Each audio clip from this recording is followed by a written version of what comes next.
Family, friends, kids, spouse, work, school, community. All of these things take away from you. That's right, you. Self-reflection, hobbies, meditation, fitness, faith, all of these things give to you. Today we're going to dive into focusing on yourself without fail. So hit that like button if you want, subscribe, and comment about how you fail or succeed to focus on yourself. All right, now let's get right into it. So, life has this funny way of derailing us from ourselves. Most of us need family, friends, community, work, but most of us find ourselves engulfed in those things and less engulfed within ourselves. Let's talk about selfishness.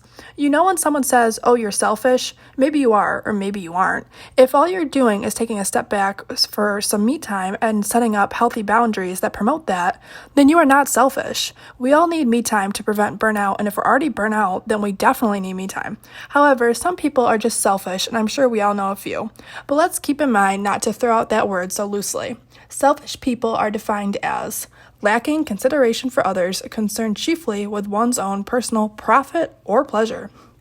Taking time to schedule you time into your day is something that we all should be doing, whether it's going for a 30-minute walk or doing something that you love to do for an hour. The mental and physical health benefits of taking time to focus on yourself are endless. However, the problem of failing to focus on yourself usually ties into time or guilt. Maybe you're just so busy that you feel you literally can't salvage out any more of your time, especially for something as ridiculous as yourself. Or maybe you feel guilty. Well, if I take 30 minutes to read a book that I am interested in, that takes away from 30 minutes that I could be reading to my child an educational book, and the last thing I want to do is hinder their ability to learn and prosper, so I'll just forget about me and read them their book. This isn't healthy. This mindset, it isn't healthy. If you're the workaholic, all the power to you. You're definitely an inspiration, but you need to make time for yourself. If you're the one carrying around guilt, please remember that in order to be the best family member or friend, you need to be the best you, and people that truly care about you will understand that you need time for yourself. Let me ask you a question. When was the last time that you took a step back in your life to sort out all of your priorities? Okay, so when was the last time that you thought to yourself, I need more me time? Okay, now unless you're an extremely extroverted individual, you probably have thought about needing more me time fairly recently. Whether you want extra time to dive into that new hobby that you're interested in, or to begin a new habit, or to just mentally and emotionally relax to learn about a new subject. Now, here's the kicker. It's up to you and only you to make that time, to make me time a priority.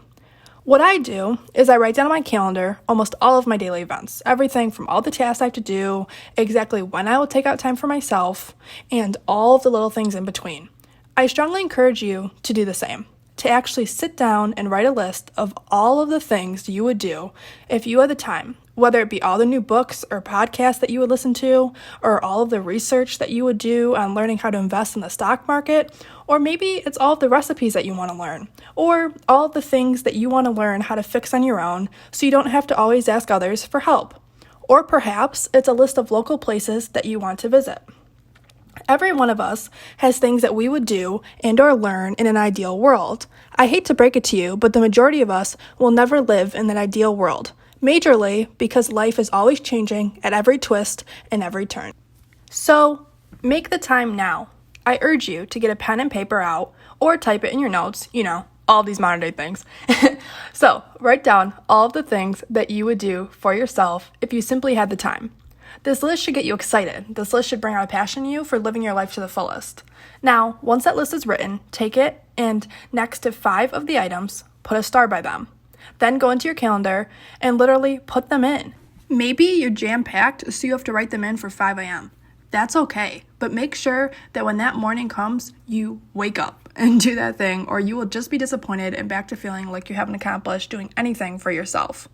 After you get through those first 5 things, put another 5 things on your calendar, and so on.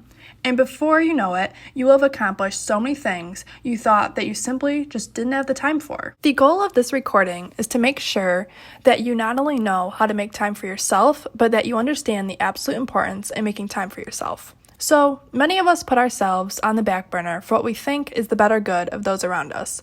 But in actuality, we are only becoming a detriment to those around us. Sounds harsh? Not really. Let me explain this point of view. There are many facets to this, so let me begin with education. When we fail to be lifelong learners, many of our thoughts and viewpoints will eventually become very outdated, and if we repeat these things to younger and/or more impressionable people, we can inaccurately skew their views on topics, all because we haven't taken the time for education within our own personal lives. This may not seem like a big deal, but think of it this way. If a mother has 6 children and she is daily caught up in the hustle and bustle of life, she may not take the time to read the news or read a book or listen to an informative podcast. Subsequently, her thinking may stay relatively the same for several years, outdating herself when she teaches her children. Now let's say there's a crazy pandemic that hits our world and she's now responsible for homeschooling 6 little humans. They will, for the most part, only be digesting new information from her.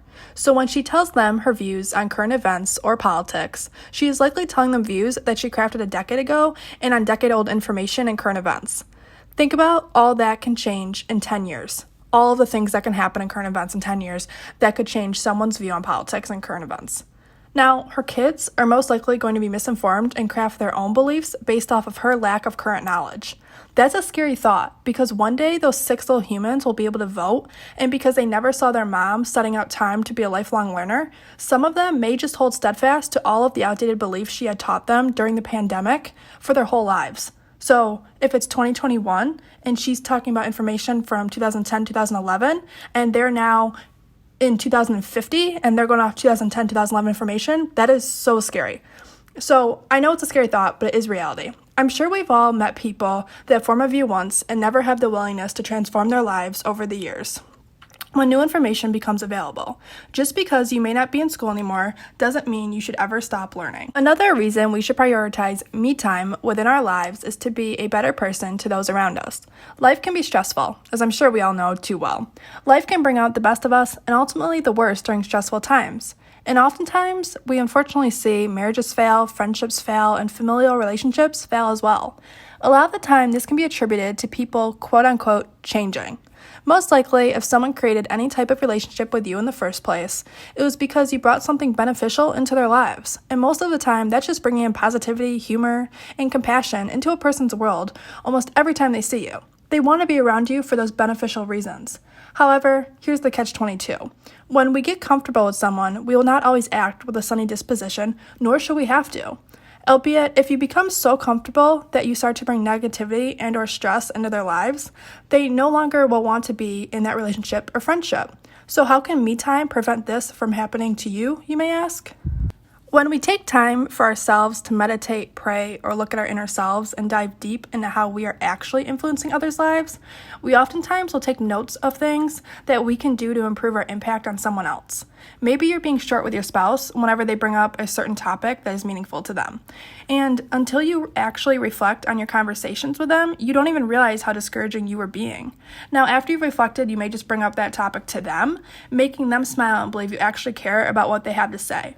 Little things like that go a very long way in a relationship. They go farther than most of us will ever know. So take time for yourself so you can be the best you for others. And when you fail to do this, you will not be the best you and you will not be the best you for others, which will ultimately negatively impact your friendships and your relationships and probably lead to sadness, depression, and all of the things that none of us want to deal with. There are many other facets of how not focusing on me time can negatively impact your life. So I challenge you today to go look into the other facets besides a lack of education and a lack of being our best selves around others that will unfortunately bring detriment to your progression in life. A few of these facets may be an increase in productivity, a better relationship with self-confidence, and the list goes on and on. We all need to understand that taking care of ourselves should always be at the forefront of our lives, because if we don't take care of ourselves, we most likely will not live up to our full potential and miss out on what could be some of our greatest days. I know each and every one of you feels the stress of life and wants to prosper. So take it from me and just make the time to become more productive, more aware, and more motivated. Happy days come from a happy you. Happy days come from a more self-aware you. If this video was encouraging to you at all, it would mean the world if you could like, comment, subscribe. I will be releasing many more videos similar to this one in the near future. Have a wonderful day, and as always, remember, you're not alone.